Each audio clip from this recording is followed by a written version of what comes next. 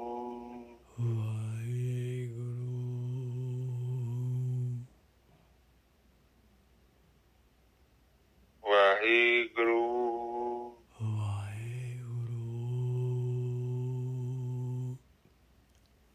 ਵਾਹਿਗੁਰੂ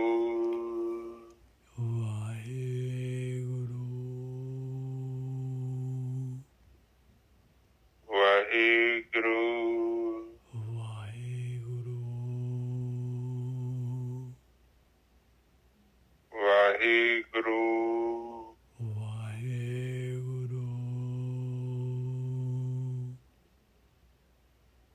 ਵਾਹਿਗੁਰੂ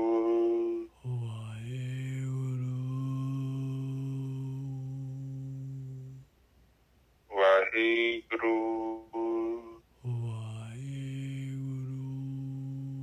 ਵਾਹਿਗੁਰੂ ਤਾਂ ਸੰਗਤ ਚੁੱਪ ਹੋਏ ਤੇ ਵਾਹਿਗੁਰੂ ਵਾਹਿਗੁਰੂ ਵਾਹਿਗੁਰੂ